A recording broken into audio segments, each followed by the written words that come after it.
Bueno, que todos tenemos en nuestro corazón. Estamos en esta serie, por decirlo así, llamada La condición del corazón. Y ya hemos leído algunas partes de la escritura, especialmente la parte más importante de todo este compartir está en el Salmo 51, en los versos 16 y 17, que dice, porque no quieres sacrificio que yo lo daría, no quieres holocausto. Los sacrificios de Dios son el espíritu quebrantado, al corazón contrito y humillado no despreciarás tú, oh Dios. Ese es como el centro y la médula de todo lo que nosotros venimos diciendo. Y también el Salmo 34 en el versículo 18 dice lo siguiente, cercano está Jehová a los quebrantados de corazón y salva a los contritos de espíritu. Estamos aplicando estas condiciones a lo que debería ser una oración verdaderamente oída y recibida por nuestro Padre Celestial arriba de las alturas, en su templo.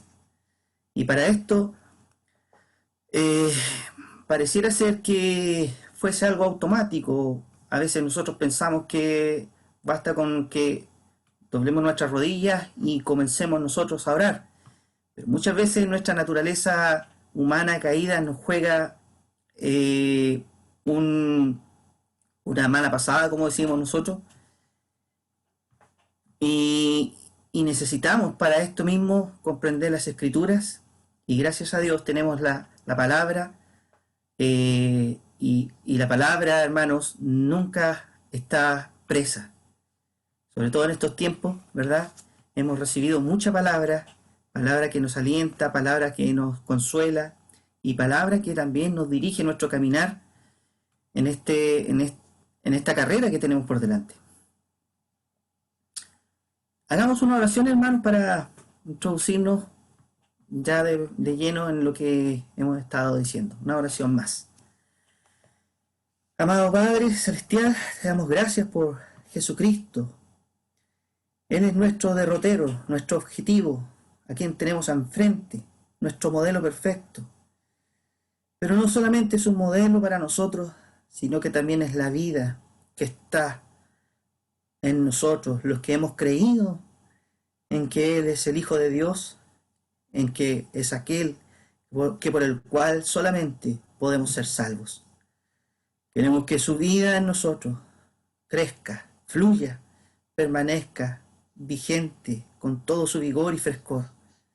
Ayúdanos a entender tu caminar, esta senda espiritual, tal como así lo decimos, es una senda espiritual en la cual necesitamos el socorro de tu Espíritu para llegar al fin preciado, a la meta que está delante de nuestros ojos, de los ojos de nuestra fe. Por tanto, te rogamos, Padre, que nos alientes esta mañana, que nos esfuerces a poder escucharte a ti, a poder recibir todo lo que tú tienes para cada uno de nosotros, en el nombre de tu Hijo Jesucristo. Amén. Hermanos, abramos nuestras Biblias en el libro de Job, en el primer capítulo. Vamos a comenzar con esto y después vamos a pasar a, al Nuevo Testamento. Tenemos en el primer capítulo del libro de Job, desde el verso 1 hasta el verso 5, tenemos acá la descripción de este hombre, Job, y todo lo que él hacía. Y si damos curso a la lectura, dice, hubo en tierra de Uz un varón llamado Job, y y era este hombre perfecto y recto, temeroso de Dios y apartado del mal. Y le nacieron 7 hijos y 3 hijas. Su hacienda era 7.000 ovejas, 3.000 camellos, 500 yuntas de bueyes, 500 asnas y muchísimos criados. y era aquel varón más grande que todos los orientales.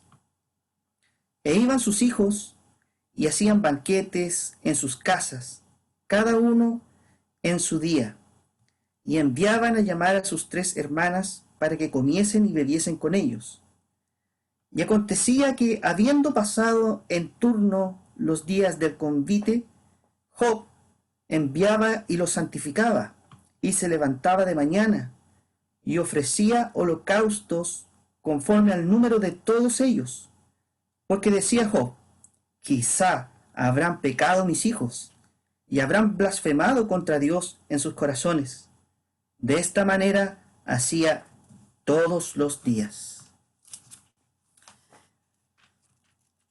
Y pasemos ahora al último capítulo de este libro, el capítulo 42.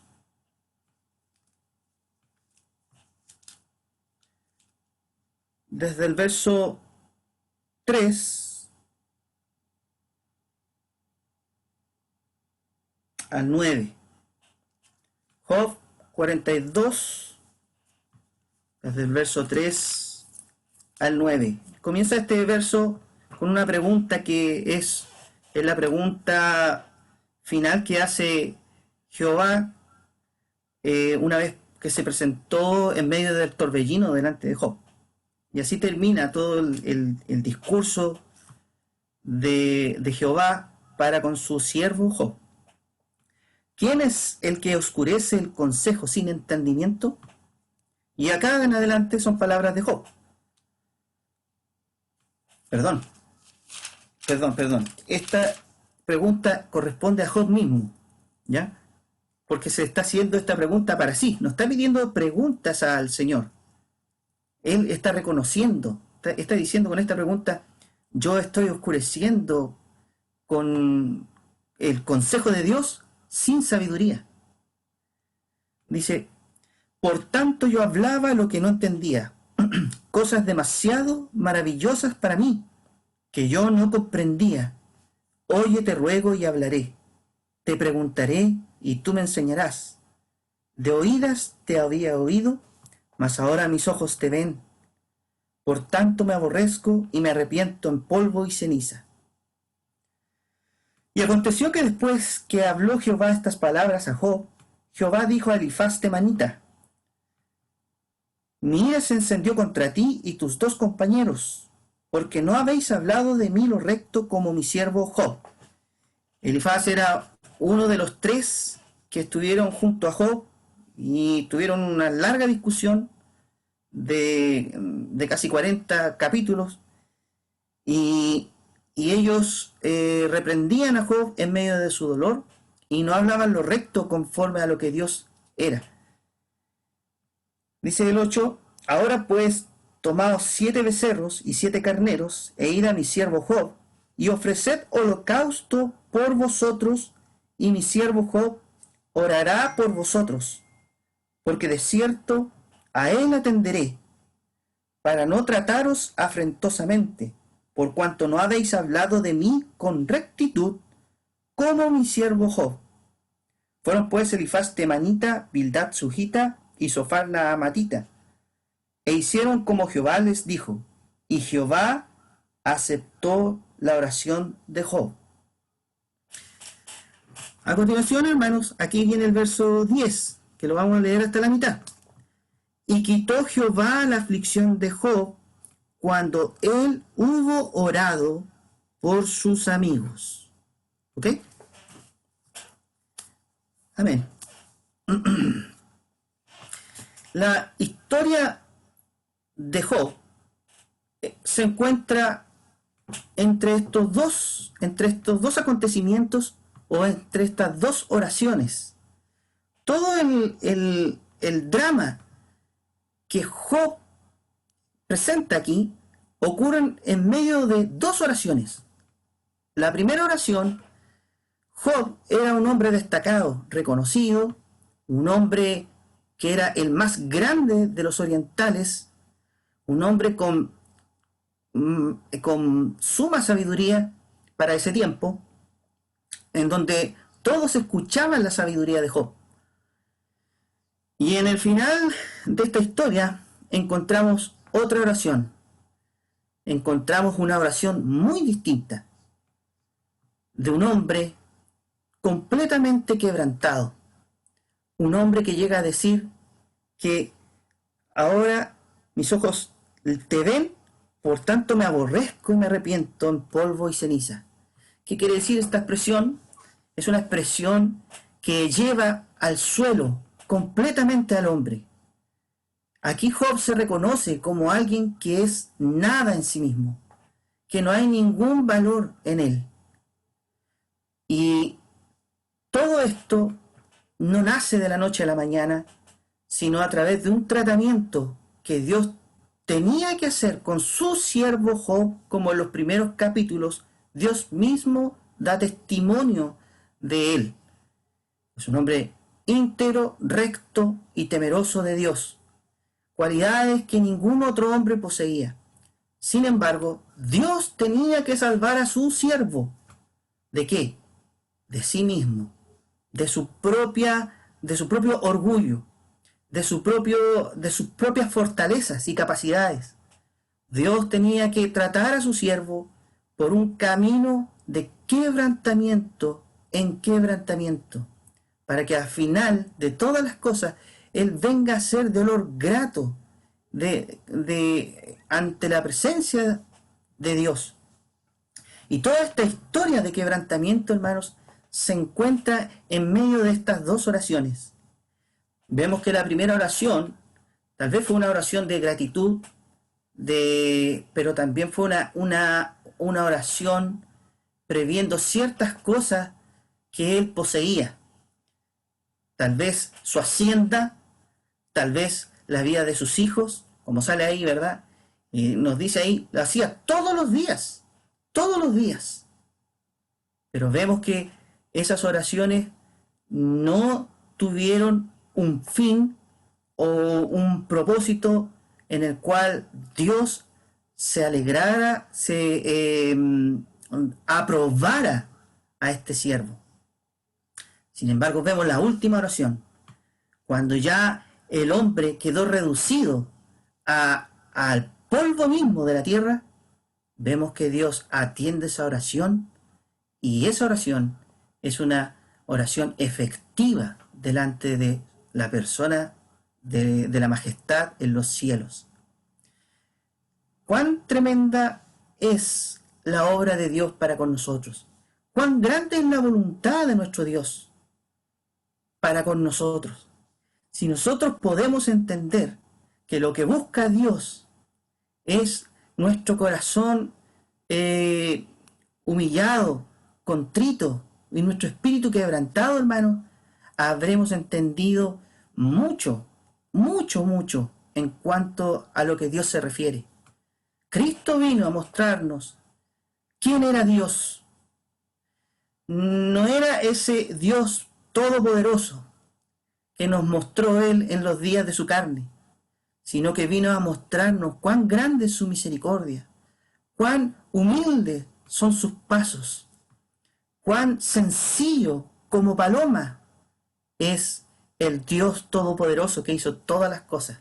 Él vino a mostrar la realidad interna que existe en Dios, y porque ya la realidad externa nuestros ojos físicos las pueden contemplar, pero lo interno de Dios, lo que está en su corazón, en su pensamiento, solo por Cristo nosotros lo podemos ver. Por eso vemos que Cristo es el varón aprobado, porque conforme a su vida en la carne, Él fue aprobado ante Dios. Por eso esa paloma bajó sobre Él y reposó sobre Él, dando un signo de aprobación, un signo que verdaderamente significaba que Dios estaba con ese hombre. De la misma forma, en el último versículo, en la parte final de este capítulo de Job, vemos a un hombre que está tratado, vemos a un hombre conforme al corazón de Dios.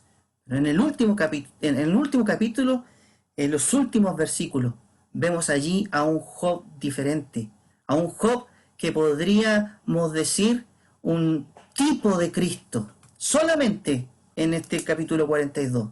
Todo lo del capítulo 42 hacia atrás viene siendo el mismo Job, la misma carne, un hombre que es creyente de Dios, que ha conocido mucho a Dios, pero siempre basado en lo que él mismo es y fue. Aquí vemos la salvación del justo, la salvación que Dios da a aquel que en él cree. Nosotros ya hemos creído, y esa es la salvación del pecador. Cuando creímos que nuestros pecados fueron lavados por su sangre, esa fue la salvación de nuestros pecados. Pero hoy día, que estamos en este caminar, debemos ser salvos de nosotros mismos, debemos ser salvos de nuestra propia carne. ¿Qué había en Job? Los capítulos 29, 30 y 31 destacan cuál fue el punto que Dios trató a través de todos estos capítulos, 42 capítulos de este libro, cuál era el problema que Job tenía. Y el capítulo 29 de este libro nos relata la autoglorificación que Job tenía en su corazón. Porque él habla mucho de sí. Hasta el capítulo 29, aquí llegan todas las impurezas del corazón de este hombre a la superficie. ¿Por qué causa? Por todo el tratamiento que Dios viene haciendo dentro de estos 29 capítulos.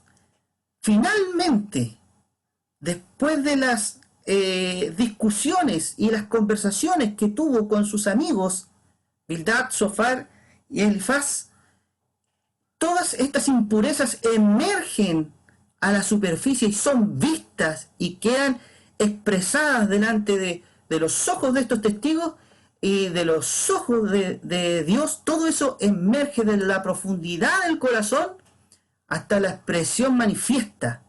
Y él allí, en el capítulo 29, se autoglorifica y da a conocer lo que había en su corazón. Porque si leemos ese capítulo, vamos a ver que él está centrado en lo que él mismo es, en lo que él mismo ha alcanzado, en lo que él mismo ha logrado. Él ha llegado a un punto, y en ese punto él se glorifica a sí mismo por todo lo que ha alcanzado, ya sea en Dios, ya sea en su carne, en su alma, ya sea delante de las personas, de la sociedad. Él se magnifica a sí mismo, y no son mentiras lo que él está diciendo. Son certidumbres. Job vivía, daba testimonio de aquello. Y era así, verdaderamente. Y el problema era que él así se sentía, así reposaba, así él descansaba, porque se creía haber llegado a la cima de lo que era su humanidad. En el capítulo 30 de este precioso libro, el capítulo 30 alude a lo que es la autocompasión de sí mismo, porque él se ve como un ser sufriente.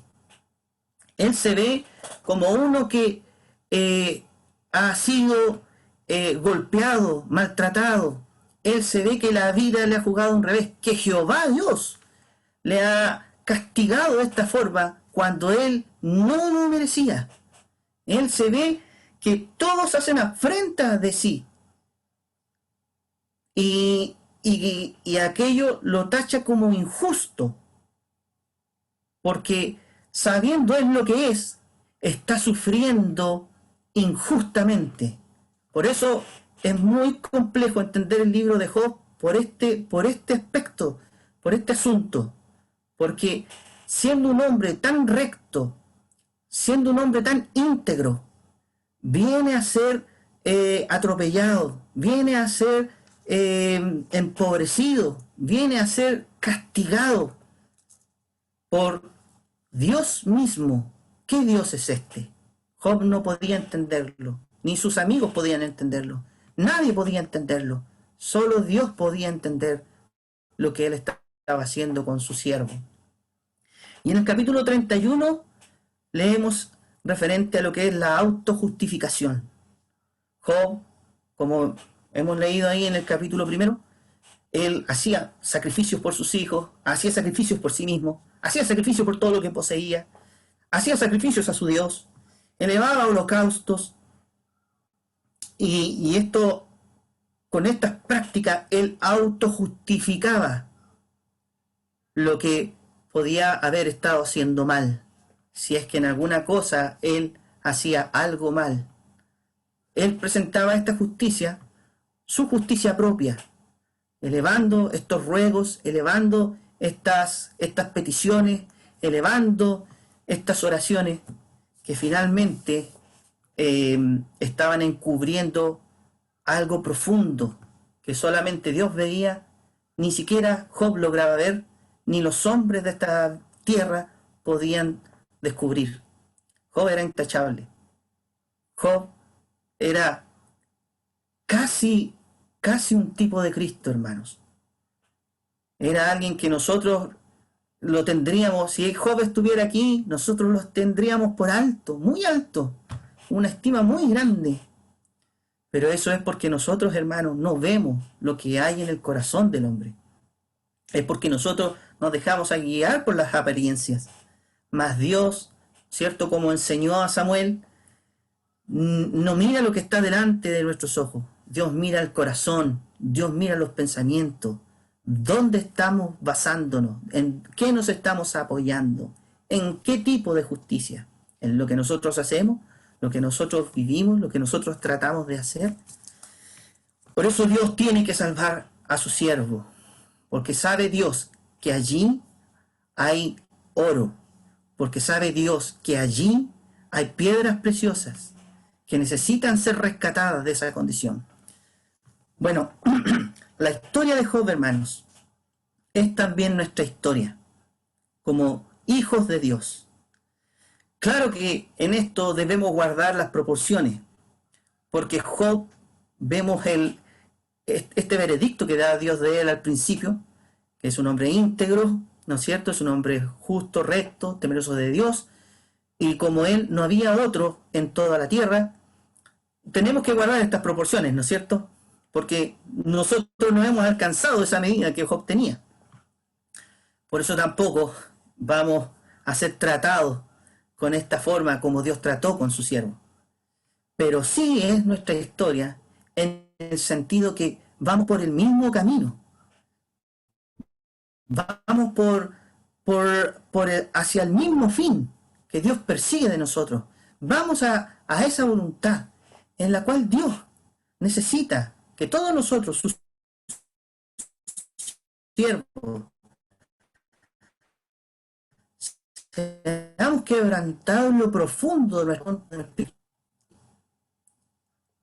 y podamos nosotros recibir allí todo lo que Dios es para nuestras vidas. Vamos a Timoteo, a la segunda carta de Timoteo.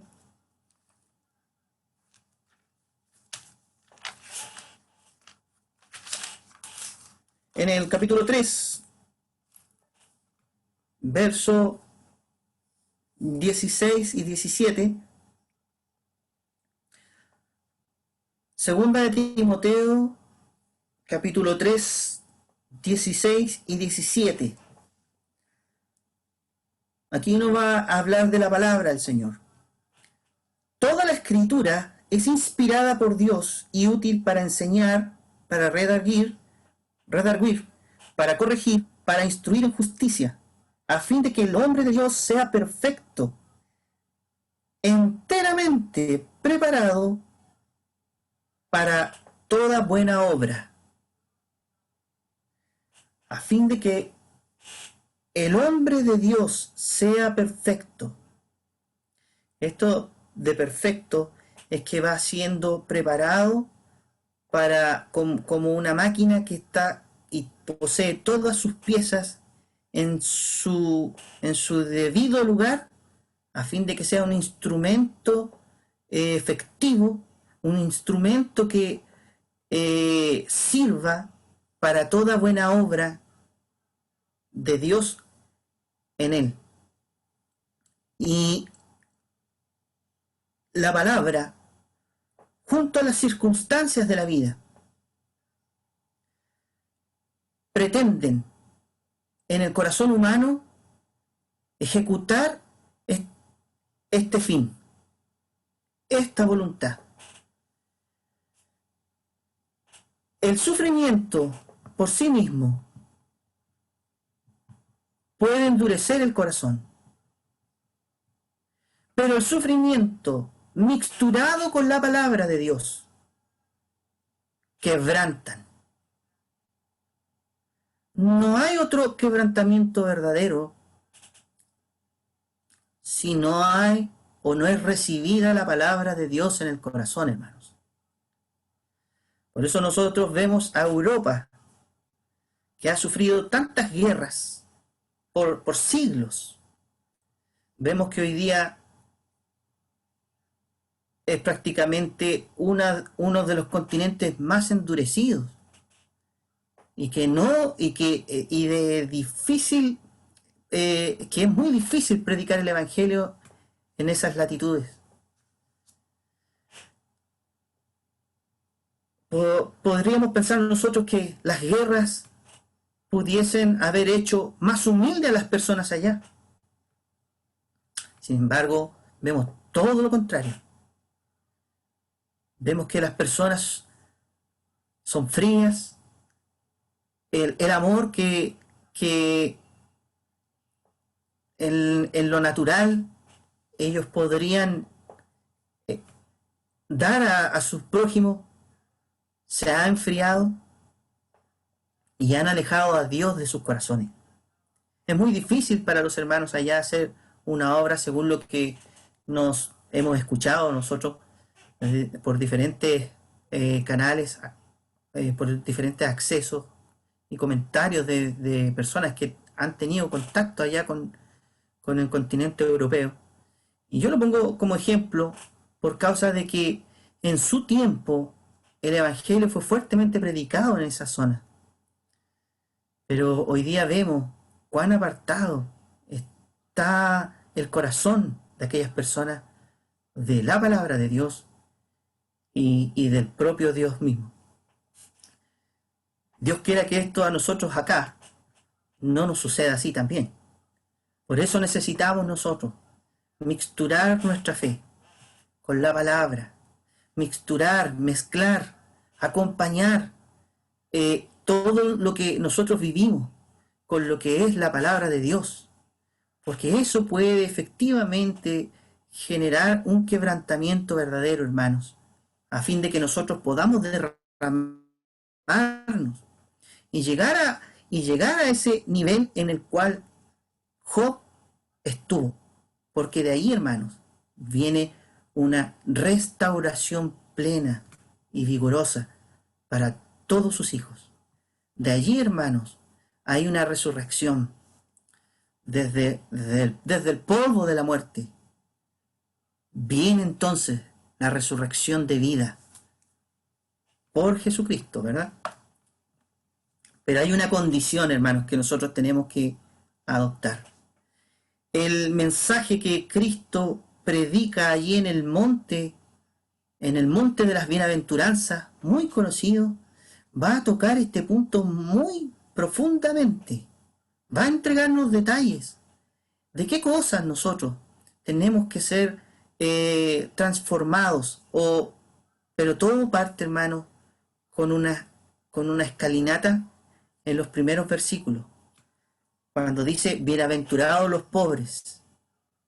Él es la primera escalinata. Él es el primer peldaño de esta escalera.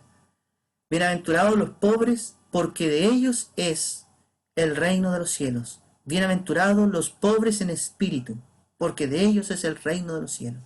Y como decíamos la vez pasada, ser pobre no se refiere en la condición financiera, Ser pobre está aludiendo a una condición espiritual, pobres en espíritu, alguien que está dependiente y necesitado de Dios, porque ve que en sí mismo no hay nada que se pueda, no hay nada de valor en uno mismo del cual podamos nosotros eh, proclamar o justificarnos o, o ayudarnos para cosa alguna nuestra.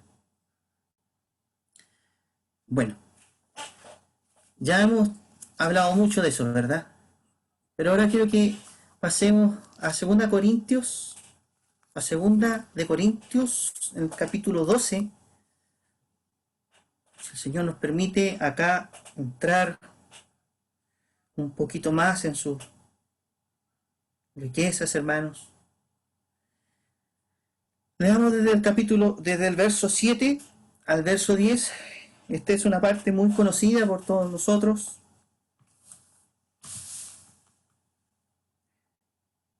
El verso 7. Segunda Corintios 12, verso 7 al 10.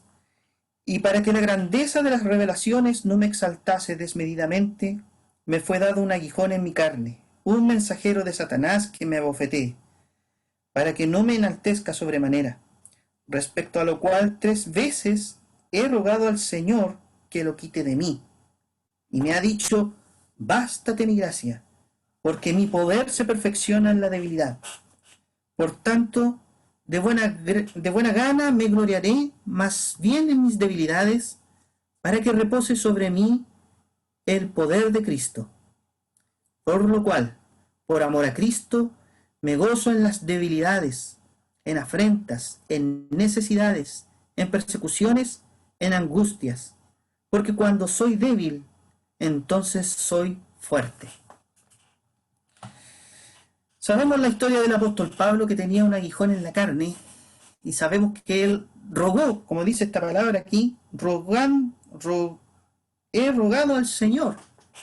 Una palabra muy importante a la hora de nosotros rendir nuestras oraciones. El ruego, el ruego.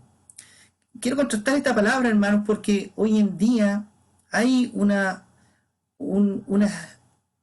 doctrina, ¿no es cierto?, que demanda mucho a Dios, que demanda con mucha autoridad a que Dios haga algo.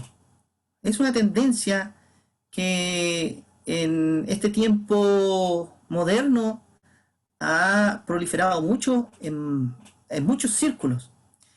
Y hay una demanda de las cosas de Dios como un cobrar de la fe, en el cual Dios tiene que cumplirme con estas cosas. Dios tiene que, si yo declaro esto, esto tiene que hacerse porque yo lo declaro, y lo declaro en el nombre del Señor. Es una tendencia muy peligrosa. ¿Por qué es peligrosa, hermano? Porque aparta el corazón de lo que hemos venido diciendo.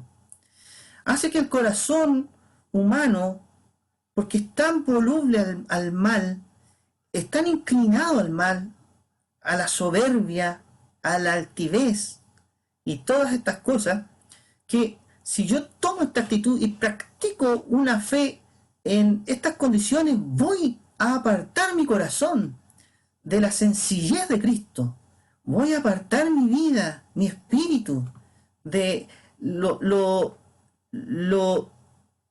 simple, lo sencillo que es el Señor, el acogernos con un corazón contrito y humillado, hermanos, son una de las cosas más sencillas. Pero claro, ahí tiene que hacer una obra el Señor, ¿verdad? Pero no debemos caer en estos hechos o dichos en los cuales nosotros exijamos en nombre de Dios que se rindan todas las situaciones que nosotros tenemos en mente. Acá Pablo, sabiendo que él podía demandar cosas a Dios a través de la petición, él no lo hace con ese espíritu, sino que lo hace con ruego, con quebranto, implorando por las misericordias de Dios. Dice, he pedido 3 veces rogando, dicen nuestras Biblias, al Señor. ¿Y quién es el que habla con ruegos? ¿No es el pobre? El rico responde dureza. Dice, y me ha dicho, bástate mi gracia porque mi poder se perfecciona en la debilidad. Hasta aquí el apóstol rogaba, insistentemente, rogaba. Pero cuando entiende él que la debilidad es una forma de que Dios ha adoptado para que la gracia suya repose en su corazón, entonces él cambia, él va a cambiar aquí su oración. Él entiende algo más allá. Él descubre algo en Dios. Descubre que así como venía él haciéndolo, no era el camino por el cual Dios podía recibir su oración. Tal vez él lo hacía pensando en la misma obra de Dios. Tal vez él rogaba de esta manera, pero Dios tenía que enseñarle algo a su siervo acá. Y él, por la gracia de Dios, recibe esta palabra y entiende. Por tanto, dice, de buena gana me gloriaré más bien en mis debilidades. En mis debilidades me gloriaré. Hermanos, esta es una forma de ir por este camino. A veces nosotros nos alegramos de las cosas que hemos alcanzado y perdemos el foco de nuestro camino. Y nos llenamos de dicha, porque claro, hemos alcanzado algo, pero eso nos hace perder nuestra noción de que nosotros debemos ser no de los que se alegran por las batallas que hemos conquistado en nombre de Dios, sino que debemos ser de los que nos alegramos por nuestras debilidades. Nos gloriamos, ¿no es cierto? Esta palabra que se nos comentaba, gloriarse es satisfacerse, alegrarse, ¿m? Por nuestras debilidades. Entonces, estribamos en estas dos cosas. Cuando alcanzamos algo, nos llenamos de dicha por lo que hemos conseguido, pero nos apartamos y nos olvidamos de lo que son nuestras debilidades. ¿Por qué es que nosotros debemos gozarnos por nuestras debilidades o gloriarnos por nuestras debilidades? Porque aquí lo dice el mismo versículo, para que repose sobre mí el poder de Cristo. Ese es el fin por el cual nosotros no debemos perder nunca de vista lo que son nuestras debilidades. Porque cada debilidad que tú y yo poseemos es una oportunidad que Dios nos da para que repose sobre nosotros el poder de Cristo. La palabra reposar acá es la palabra episkenou, del griego, la toman acá. ¿Qué otras traducciones, qué otras versiones de la Biblia, la palabra reposar la toman como habitar? Para que habite en mí el poder de Cristo. ¿Por qué habitar? Porque la palabra alude a un verbo que es acampar. Y es un acampar de Dios desde arriba, desde su misma morada a nuestra misma tienda. Nosotros somos tiendas del Dios vivo. Claro, Pedro va a decir que somos edificios, ¿no es cierto?, del Dios vivo, como iglesias, todo. Pero en esto, hermanos, nosotros tenemos que estimarnos como tiendas. Y tiendas tal vez no de tan buena calidad. ¿Se acuerdan que el apóstol toma la figura del vaso de barro? Pero dentro estaba la excelencia que era Cristo, nosotros también, hermanos, somos hechos del barro más pobre, para que habite en nosotros el poder de Cristo, para que habite su unción, para que habite su fuerza, su poder, su vida en nosotros. ¿Por qué, hermanos? Porque nuestra naturaleza humana es una naturaleza que está fragmentada, es una naturaleza que está perdida en sí misma, que necesita de otro, que necesita de aquel que pueda tomarla y, y rehacerla nueva para su gloria y deleite. Y eso es lo que nosotros guardamos en nuestro interior. Eso es lo que nosotros poseemos por la fe. ¿Está Cristo en nosotros? Sí, lo está, porque hemos creído por su gracia en Él. Pero necesitamos, hermanos, que esta vida emerja desde lo profundo, desde dentro mismo. Que Dios también haga su campamento sobre nosotros. Como cuando ese tabernáculo, ¿no es cierto?, en el desierto, la gloria de Dios descendía y llenaba la tienda de ese tabernáculo. Todo ese tabernáculo se llenaba de tal punto que los sacerdotes tenían que salir de allí, porque Dios estaba allí en toda su gloria, morando. Y eso es lo que busca Dios de nosotros, hermanos. Él morar allí.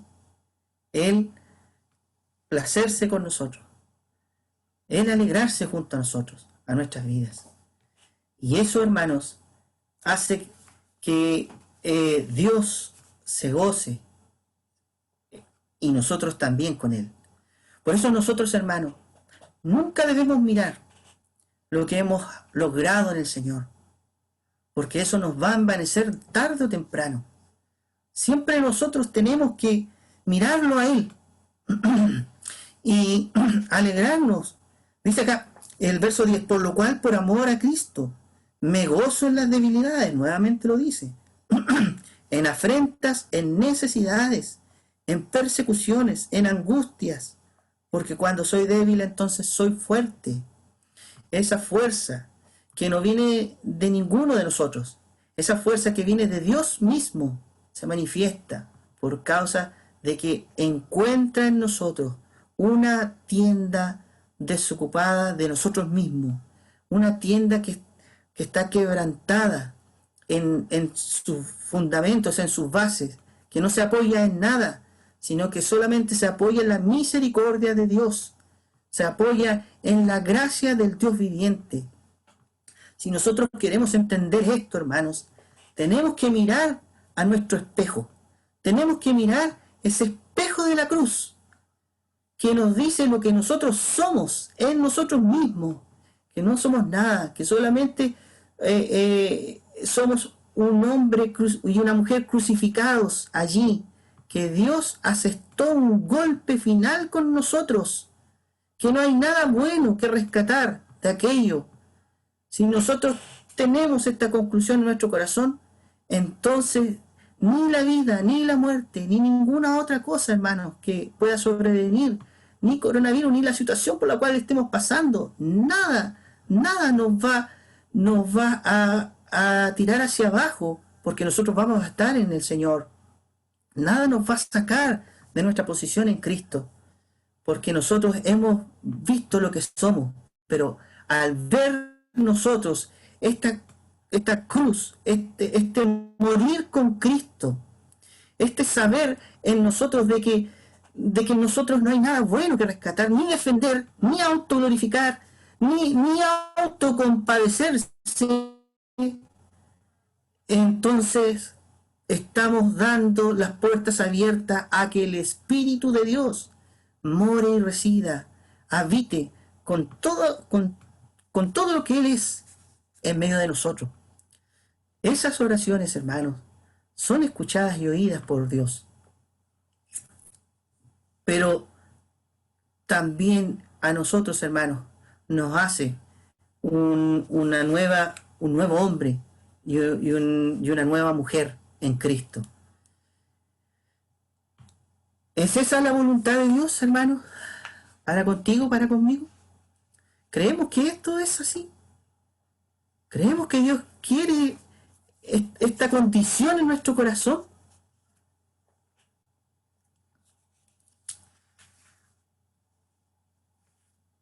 Cuando el Señor habla con la mujer samaritana,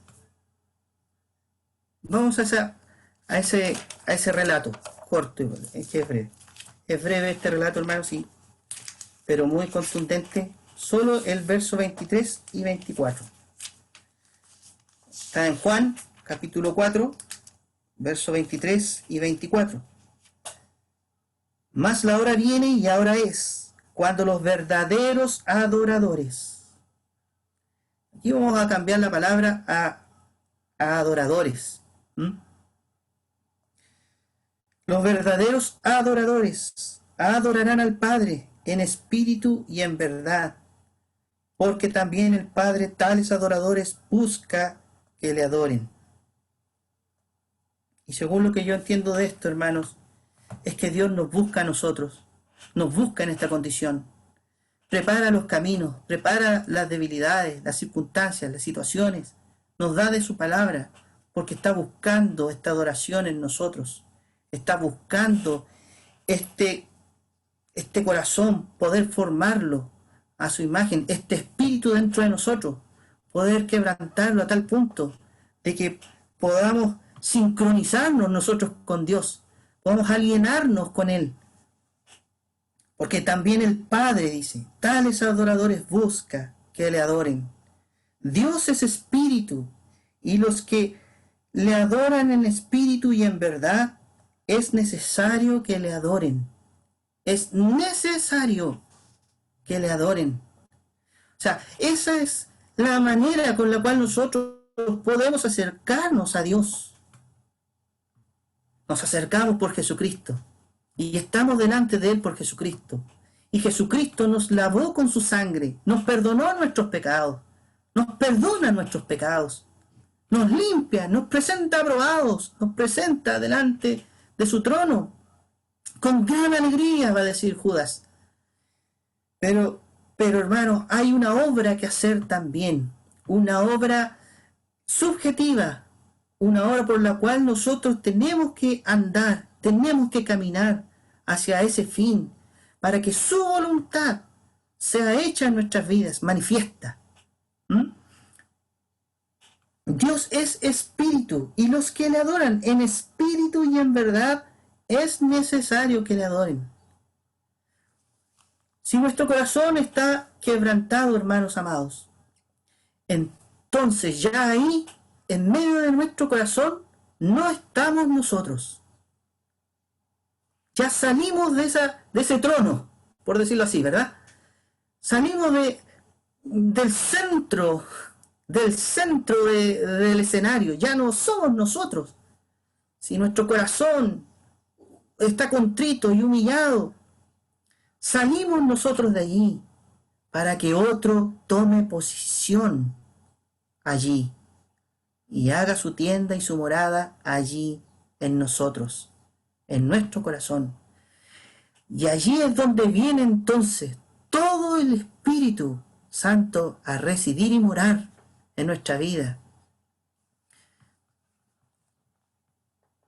Si nosotros dejamos, hermanos, que Él resida en nuestro corazón.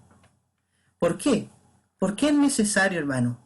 Porque en el aspecto personal nuestro, nosotros no podemos vencer las cosas por nuestra propia voluntad. Tiene que ser el Espíritu Santo. Tiene que ser el Espíritu Santo, hermanos, quien logre, quien transforme nuestros corazones. Por eso dice, para que repose sobre mí el poder de Cristo. ¿Cuál poder? Ese poder transformador. Ese poder que nos va haciendo como Cristo es. Es ese poder el cual nosotros necesitamos y del cual dependemos. Es un poder que transforma al hombre desde los propios cimientos de él, hasta el techo mismo de Él lo puede transformar. Desde la profundidad al exterior. Si no es el Espíritu Santo allí contigo, jamás, hermano, jamás podrás tú modificar algún aspecto interno de tu vida. Tal vez podamos nosotros cambiar nuestra conducta externa, nuestra fachada con la cual nos presentamos delante de los hombres, pero ser salvos de lo de adentro del hombre, es trabajo del Espíritu Santo, es trabajo del mismo Dios. Dios con nosotros, Dios en el hombre, puede transformar de lo más pequeño a lo más grande del ser que nosotros somos. Pero para esto, hermanos, necesitamos rendirnos ante su presencia, humillarnos una vez más y otra vez más, y ser quebrantados, hasta ser quebrantados. Él solamente puede también ejecutar todo quebrantamiento en nuestro ser. Porque es por gracia, hermanos. No nos olvidemos de esto. Es por gracia. ¿Qué es lo que debes hacer tú? ¿Qué es lo que debo hacer yo? Es permanecer en Cristo. Es confiar en su palabra. Es ver la palabra. Decir, yo no puedo, Señor. Yo no puedo modificar esto de mí. Yo no puedo abandonar este pecado mío. Yo no puedo ante esta debilidad mía. Pero tú, Señor, sí. Yo no soy nada en mí mismo. Hermanos, el orgullo, el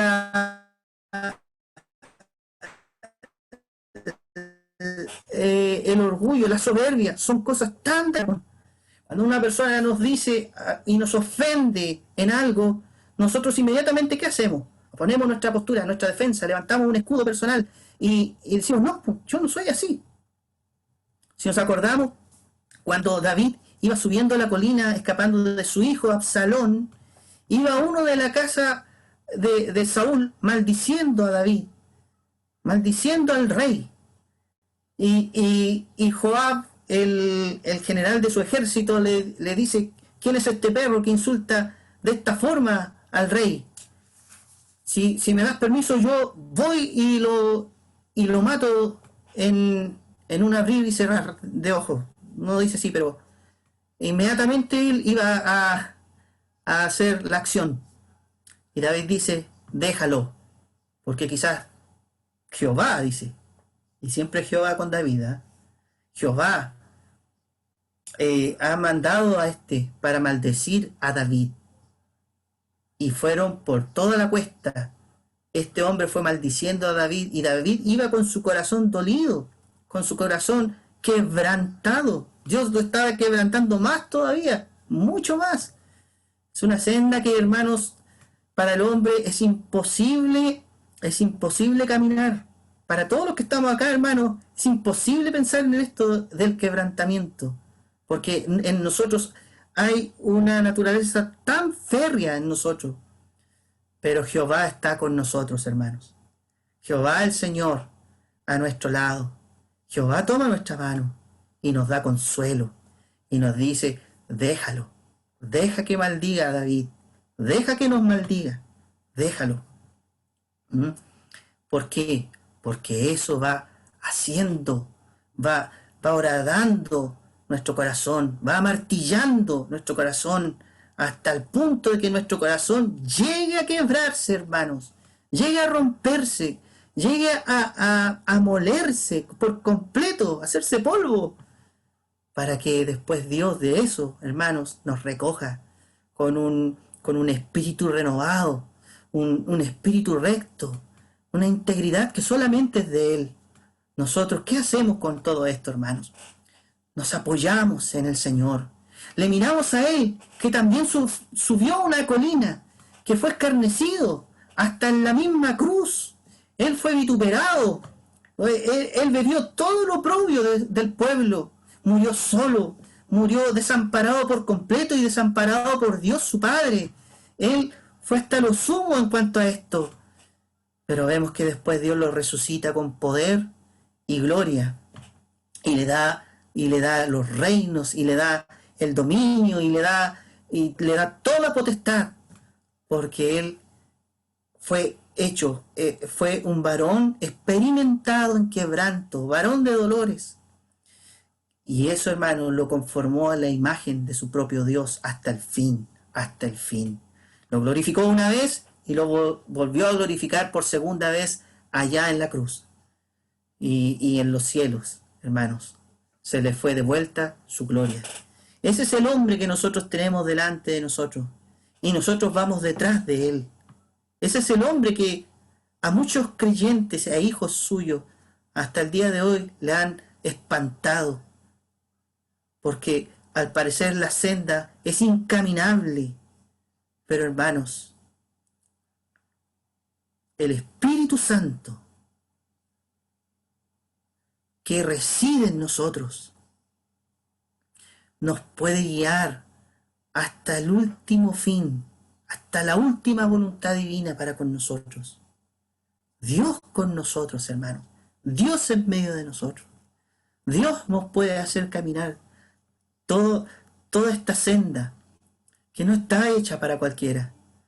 Está hecha para el que quiere, para el que cree, para el que se afirma en la fe del Hijo de Dios.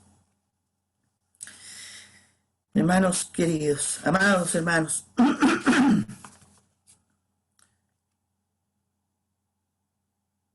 por eso necesitamos nosotros ministrar a Dios, ministrar delante de Él, pero en el Espíritu, no en nuestra carne. Cuando nosotros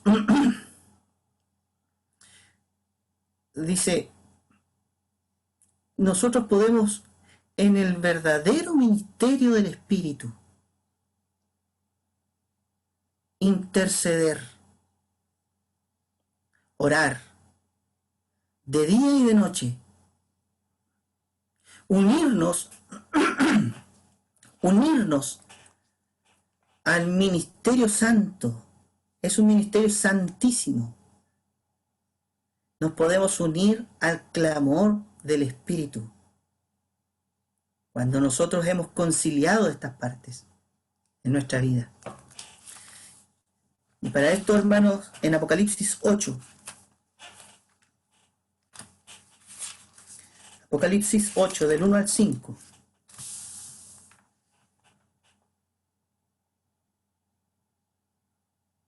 dice, en el último sello, cuando abrió el séptimo sello, se hizo silencio en el cielo como por media hora.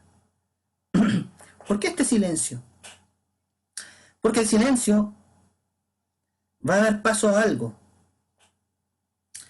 En la música hay ciertos signos que hacen preciosa la melodía, y estos signos son signos de silencio, que hacen que la melodía tome una fuerza muchas veces y se pueda disfrutar mucho más aún. Claro, podría ser esto, pero también, hermanos, cuando en el templo que está allá en Jerusalén, cuando se sacrificaba o inmolaba una víctima, que podría ser un cordero, un becerro, siempre había sonido de tamboriles, había sonido de flautas, de cantores, porque la administración era esa. Pero cuando tocaba ministrar el incienso, tenía que haber silencio, tenía que haber calma, paz, porque acá es que se nos está contando esto, pero en una escena celestial ahora. Vi a los 7 ángeles, el verso 2 dice, y vi a los 7 ángeles que estaban en pie ante Dios, y se les dieron 7 trompetas.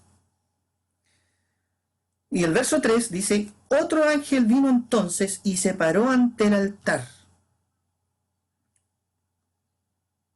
Este es el altar del incienso, con un incensario de oro, y se le dio mucho incienso para añadirlo a las oraciones de todos los santos sobre el altar de oro que estaba delante del trono. Y de la mano del ángel subió a la presencia de Dios el humo del incienso con las oraciones de los santos. Con las oraciones de los santos. ¿Por qué el silencio?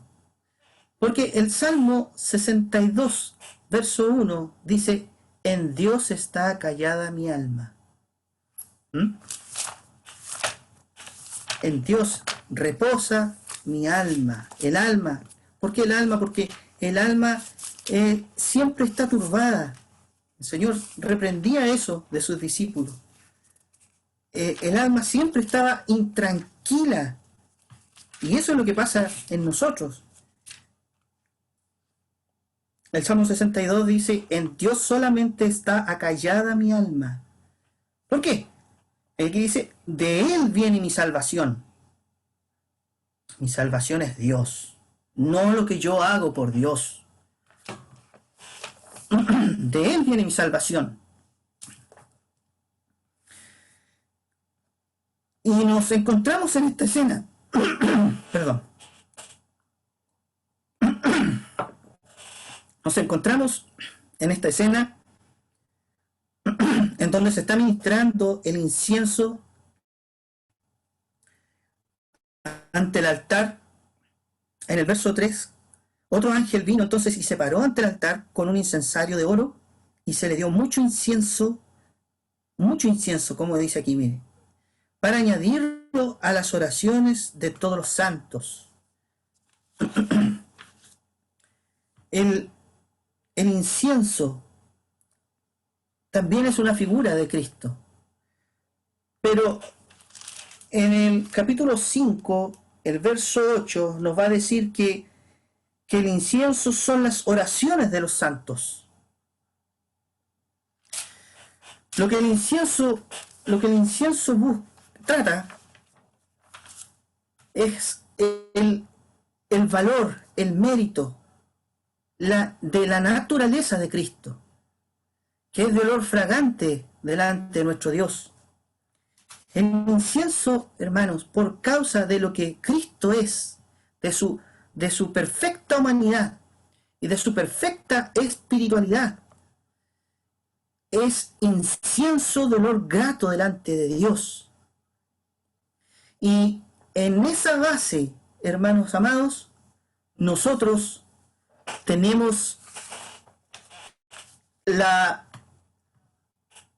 comunión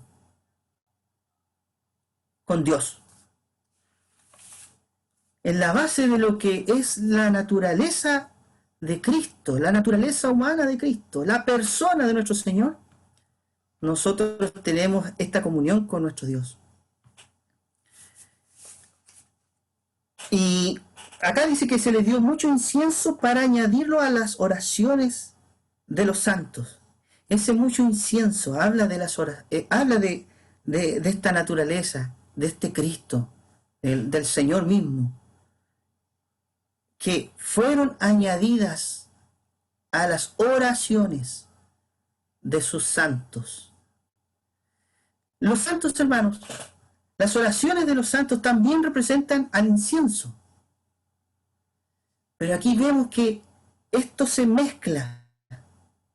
Esa perfecta naturaleza de este hombre perfecto, que es Cristo, es unida al incienso de los santos. Los santos, aquellos hermanos que también como Cristo fue quebrantado, así también ellos lo son. También ellos han sido trabajados por Dios en su espíritu y en su corazón y han llegado a poseer esta misma naturaleza, en este mismo ministerio, que es la oración para nosotros. Se ha mezclado con la misma naturaleza que es nuestro Señor.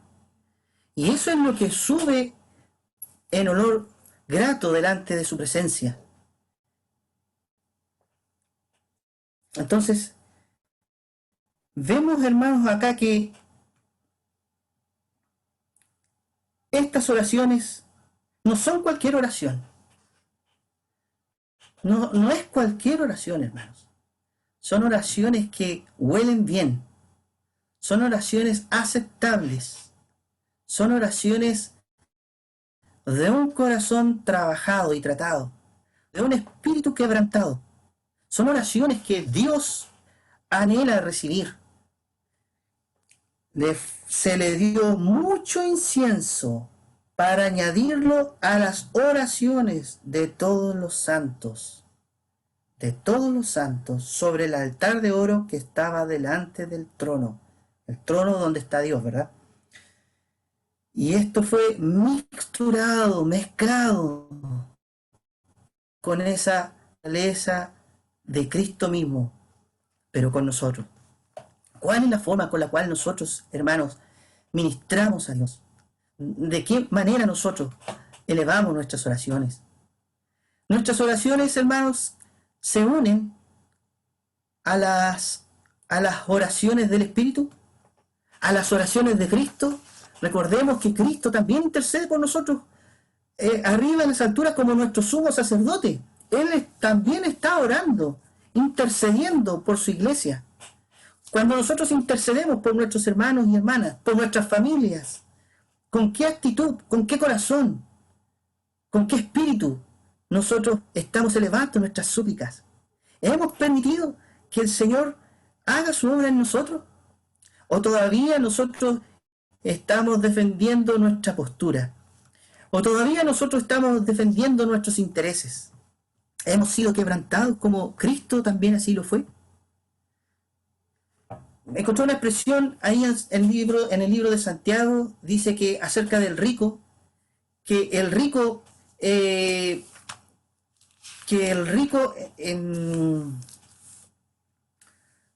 dice, condena y da muerte al justo. Pero ¿qué dice del justo? Dice, y él nos hace resistencia. Qué tremendo el justo. Qué tremendo es el justo, hermanos. Hoy día hay expresiones tan ridículas, hermanos, permítanme decirlo, porque de repente se dice así, yo creo que muchos lo han escuchado, hay que ser manso, pero no menso. ¿De dónde salen esas cosas? A veces un manso va a pasar por un menso. Y eso no significa que esté mal. El justo no hace resistencia cuando es oprimido, atacado por aquel rico de espíritu. Hermanos, ¿entendemos la naturaleza del Hijo de Dios? ¿Entendemos la humanidad de Cristo? Si la entendemos, entonces nosotros debemos ser como Él es. Así dice Juan, ¿verdad? Porque hemos creído en Él. Porque creemos que Él es el hombre aprobado por Dios. Y ese tipo de hombre es el que busca a Dios. Ese tipo de mujeres es el que busca a Dios. No para dejarlo allí en el suelo. No, hermanos. Lo que nosotros tenemos que probar y comprobar es esta voluntad divina. En que si nosotros caminamos por esta línea de la cruz, que es cruz para nosotros, Oswald Chambers decía que un hombre de Dios debe ser como un tapete en el cual todos se limpian sobre él. Eso es un hombre de Dios. ¿Acaso no hicieron eso con Cristo? Claro que lo hicieron. ¿Cuántas veces lo hicieron? ¿Pero qué le preocupaba a Cristo? Glorificar el nombre de su Padre sobre él. Que Dios fuera glorificado. No que tú ni yo fuéramos glorificados. Dios es el que merece toda la gloria. Y Dios lo va a hacer. Porque el que en Él cree no es avergonzado, hermano. Jamás Dios lo va a dejar. Dios algo va a hacer. Algo se va a mover en el universo. Algo se va a mover en tu entorno. Algo va a ocurrir en tu familia. Dios se mueve.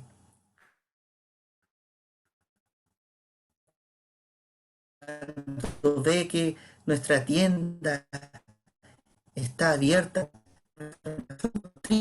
Dios es el que toma la oportunidad, Dios es el que toma la oportunidad, es el que toma la ocasión cuando nosotros le damos esto. Entonces, cuando vengan a enfrentarse a nosotros,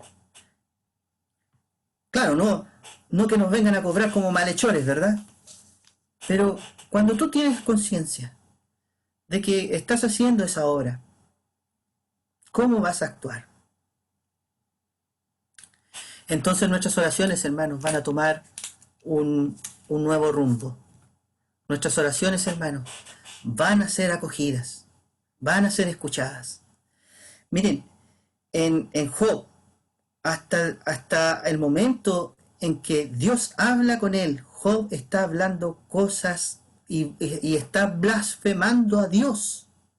Hasta el capítulo 30 y algo. Pero Dios después dice que sus amigos no habían hablado correctamente de Dios tal cual ahora lo hacía su siervo Job. Y Job lo único que hizo, hermanos, que se arrepintió en polvo y ceniza. Y Dios aceptó su oración. Y Dios dijo, Él ha hablado bien de mí. ¿Cuándo nosotros hablamos bien de nuestro Dios? Es cuando llegamos a esta misma posición, a este mismo nivel. Cuando llegamos al final de nosotros mismos, es donde Dios empieza a realizar y a ejercer todo su ministerio en nosotros y a través de nosotros. Entonces, hermanos, con esto voy a terminar. Es una lectura de Austin Spark que habla acerca de la comunión con Dios en nombre de su pueblo. Porque nuestras oraciones también, hermanos, deben servir para interceder por el pueblo de Dios y por la voluntad de Dios en su pueblo y en el mundo entero. Dice, en referencia al altar del incienso, el poder de comunión con el Señor, la oración, la intercesión, la suplicación, el poder de comunión con el Señor en nombre de su pueblo, y que ese poder está establecido en las excelencias del Señor Jesús. Eso es el altar del incienso. El incienso habla de las glorias, las excelencias, las perfecciones de Cristo, en orden al ministerio del Señor. Debemos tener una aprehensión creciente y una apreciación de las glorias de Cristo, sus perfecciones, méritos, su valor. Todo Él es aceptable para el Padre. Es el campo de nuestra comunión con Dios, el terreno de nuestra comunión con Dios. Es Cristo mismo. Despojémonos de lo que somos en nosotros mismos. Qué horrible terreno, el cual nunca puede ganar el favor de Dios o tener algo sobre Dios. Ese es el terreno de una fortaleza en Dios. ¿Y cómo necesitamos una posición con Dios que prevalezca en el nombre de su pueblo? Esa es la función sacerdotal, prevalecer con Dios. ¿Cómo la carne podrá prevalecer con Dios? ¿Cómo puede esta mísera naturaleza de nosotros prevalecer con Dios? ¿Cómo puede algo de nosotros mismos tener poder con Dios? no puede.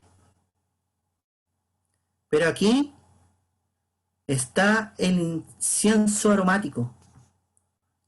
Aquí están las perfecciones de Cristo. El poder resistir con Dios.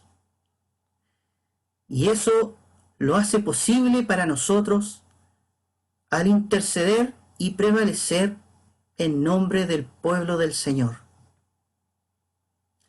Hermanos, que sea Cristo en nosotros. Permitamos que Cristo sea, no nosotros mismos.